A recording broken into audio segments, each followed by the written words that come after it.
एक बार की बात है, हरीलाल नामक एक व्यापारी हुआ करता था। हरीलाल सालों से मछली पालन का व्यापार करता था। वो मछलियों को बाकी सप्लायर्स के मुकाबले कम दाम पर बेचा करता, जिससे कि वो भारी मात्रा में मछलियों का निर्यात करता और अच्छा खासा मुनाफा कमाता।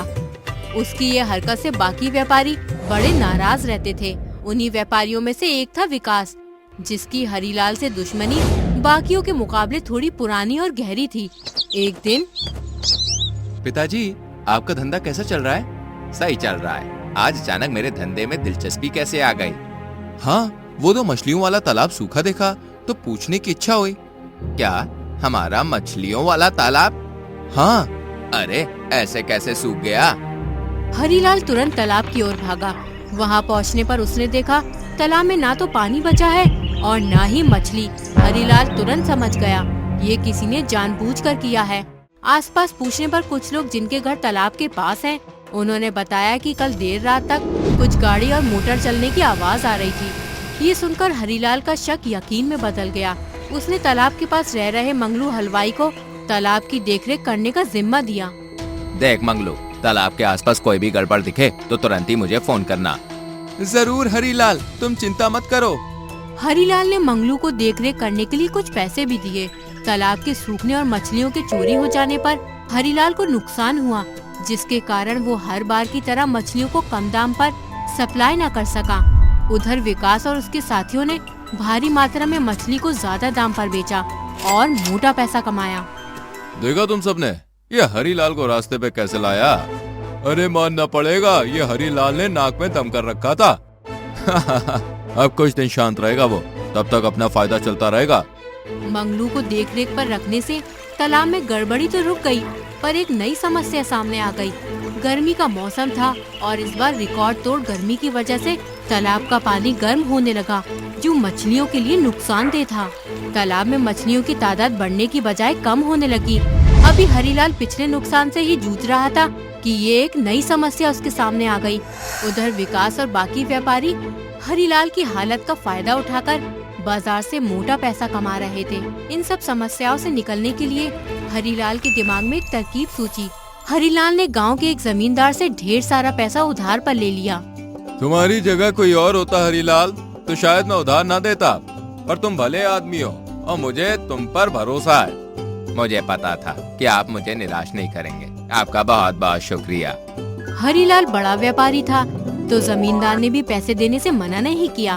बस फिर क्या था, हरीलाल ने उन पैसों से एक बड़ी सी जमीन ली और उस पर एक बड़ा सा हॉल बनवाया। पिताजी, बड़े से हॉल में क्या करोगे आप? बेटा, मौसम की मार से बचने के लिए मैं इस हॉल के अंदर छोटे छोटे सीमेंट ईंट के तालाब बनवाऊंगा, जिसमें कि मछलियां आराम से रह सके और उनकी संख्या भी बढ़ सके। आइडिया तो काफी अच्छा है। हरीलाल ने जैसा कहा वैसा ही किया। हॉल के अंदर छोटे छोटे तालाब बनवाए और उनमें मछलियों को पालने लगा। धीरे धीरे करके हरीलाल के यहाँ भी मछलियों का उत्पादन बढ़ने लगा। लगे हाथ हरीलाल ने भी जमींदार का कर्ज धीरे धीरे करके देना शुरू कर दिया। सब कुछ सही चल रहा था, मगर ये बात विकास और उसके साथियों को बहुत खटक रही थी। ये हरीलाल का बच्चा बहुत उड़ रहा है। मैंने तो सुना है कि उसने मछलियों के लिए एक बड़े से हॉल के अंदर तालाब भी बनवाया है। इसका पिछली बार की तरह कुछ इलाज करना होगा। इस बार क्या करोगे? बस देखते जाओ। विकास और रमेश ने कुछ लोगों को पैसे देकर हरीलाल की मछलियों को बर्बाद करने का प्लान समझा दिया और अगले ही दिन रात के ठीक 2 बजे उन बदमाशों ने प्लान के मुताबिक गांव के ट्रांसफार्मर से जा रही बिजली वाली तार को काट दिया, जिसके कारण पूरे गांव की बिजली चली गई और हर जगह अंधेरा छा गया। फिर वो बदमाश चुपके से हरीलाल की मछलियों वाले हॉल में गए और ताले को मशीन से पिघलाकर अंदर घुस गए। कुछ तालाबों से उन्होंने मछलियां चोरी कर ली और बचे कुछ 1-2 तालाब में जहर डाल दिया। निकलने से पहले बदमाशों ने बिजली के तार वापस जोड़ दिए और भाग खड़े हुए। अगले दिन जब हरीलाल मछलियों का जायजा लेने के लिए हॉल के पास पहुंचा, तो देखा हॉल के गेट का ताला टूटा हुआ है। वो तुरंत अंदर भागा और देखा बस एक तालाब को छोड़कर सारे तालाब से मछलियां गायब हैं। उसकी आंखें नम हो गईं।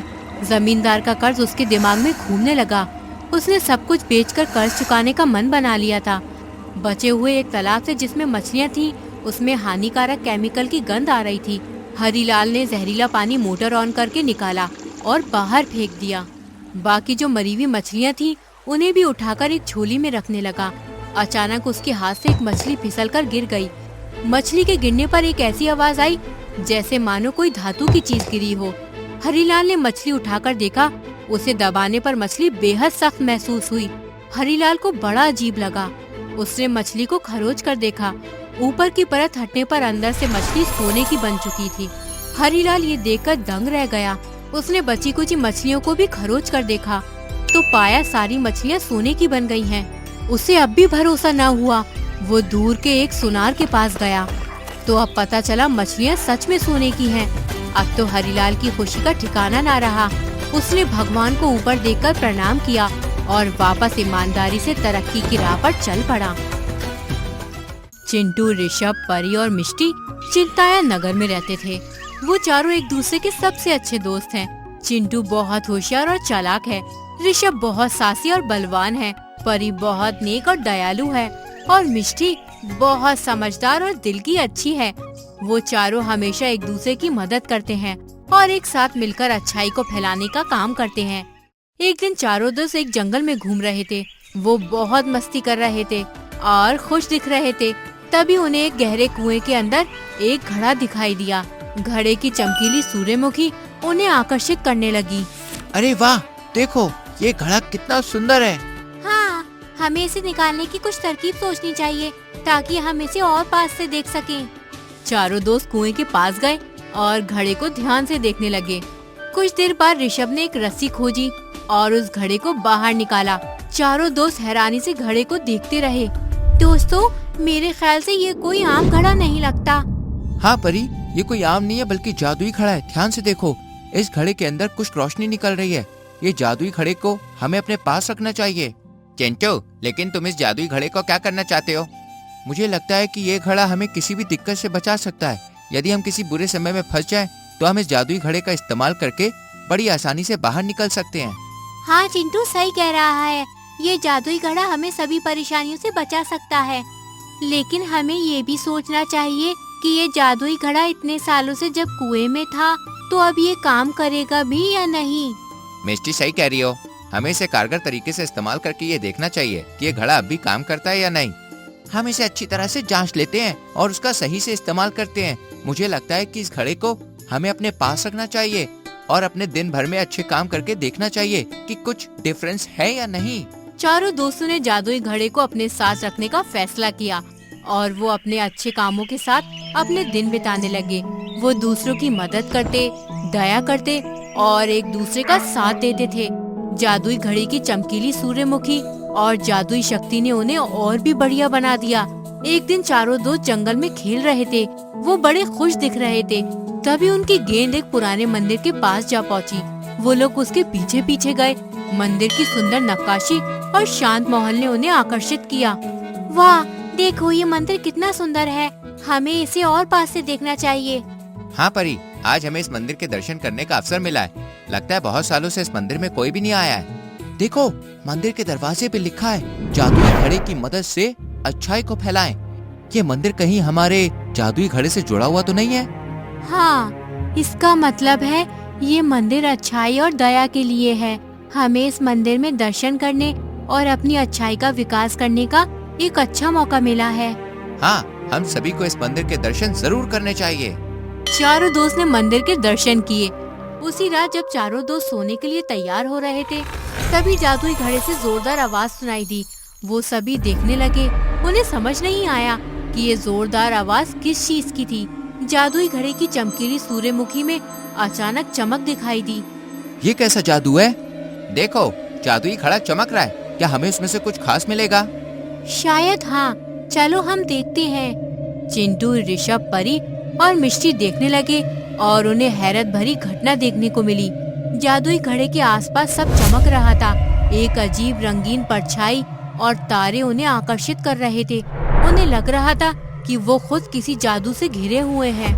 देखो, वो छोटी छोटी दुनिया क्या है? हाँ, ये कहाँ से आई है? ये बड़ी खूबसूरत लग रही है। हम उसमें चल कर देखते हैं। आइए, हम सभी उसमें चल के देखते हैं। चारों दोस्त जादुई घड़े में चले गए और उन्हें अद्भुत दृश्य देखने को मिला। वो एक सुंदर और जादुई दुनिया में पहुंच गए, जहां पर फूलों से सजी हरियाली थी। ये तो जादू से भरी हुई दुनिया है। देखो, वहाँ इतने सारे पक्षी हैं। और वहाँ पर एक बड़ी सी जादुई झाड़ू है, हमें उसे देखना चाहिए। हाँ, आइए हम उसे ले आते हैं। चारों दोस्त जादुई झाड़ू को लेकर वापस लौटे और जब उन्होंने उसे देखा तो वो हैरान हो गए। झाड़ू की कारीगरी और उसकी चमक उन्हें मोह रही थी। ये झाड़ू तो बहुत ही खास है, इसका इस्तेमाल कैसे करेंगे? हमें ये झाड़ू हमारे जीवन में अच्छाई को फैलाने के लिए इस्तेमाल करनी चाहिए। हाँ ऋषभ, सही कह रहे हो तुम। हम इसे जिंदगी पर रखकर अच्छाई के काम में इसे लगा सकते हैं। हाँ चिंटू, इसे हम ध्यान से रखेंगे और उसका उपयोग सही तरीके से करेंगे। चारों दोस्तों ने जादुई घड़े और जादुई झाड़ू को अपने साथ रख लिया। वो लोगों की मदद करें, बुराई का सामना करें और अनेक मुश्किलें पार करें, लेकिन उन्होंने हर समय अच्छाई और दया को प्राथमिकता ही दी। आखिरकार चारों दोस्त वापस चिंतायान नगर पहुँचे। उन्होंने जादुई घड़े और जादुई झाड़ू को एक विशेष स्थान पर रख दिया, जहाँ सभी लोग उन्हें देख सकते थे। देखो, हमारी जादुई घड़े और जादुई झाड़ू ने हमें अच्छाई को फैलाने का संकल्प दिया है। हाँ, इससे हमें और अधिक बल मिलेगा अपने जीवन में अच्छाई को प्रचारित करने के लिए। हाँ, चिंटू और ऋषभ सही कह रहे हैं, हमें इसका बहुत अच्छा उपयोग करना चाहिए। हाँ, हमेशा दया करनी चाहिए और दूसरों की मदद करनी चाहिए। इससे हमारे जीवन में खुशी और समृद्धि मिलेगी। जब से चारों दोस्तों ने जादुई घड़े और जादुई झाड़ू की मदद से अच्छाई को फैलाने का संकल्प लिया है, उन्हें और भी सकारात्मक और खुशी मिली। उन्होंने अपने जीवन में और भी अधिक समय और मेहनत लगाना शुरू कर दिया और सभी लोगों की मदद करने का संकल्प लिया। इस कहानी से हमें ये सीख मिलती है कि अच्छाई को फैलाने के लिए हमें समय समय पर कठिनाइयों का सामना करना पड़ सकता है, लेकिन जब हम दिल से अच्छे कर्मों का संकल्प लेते हैं और दया करने की प्रेरणा लेते हैं, तो हमें सफलता और समृद्धि जरूर मिलती है। इसलिए हमें हमेशा अच्छाई के मार्ग पर चलना चाहिए और दूसरों की मदद करने का प्रयास करना चाहिए। हमारे अच्छे कर्म हमेशा सफलता और समृद्धि की ओर ले जाएंगे।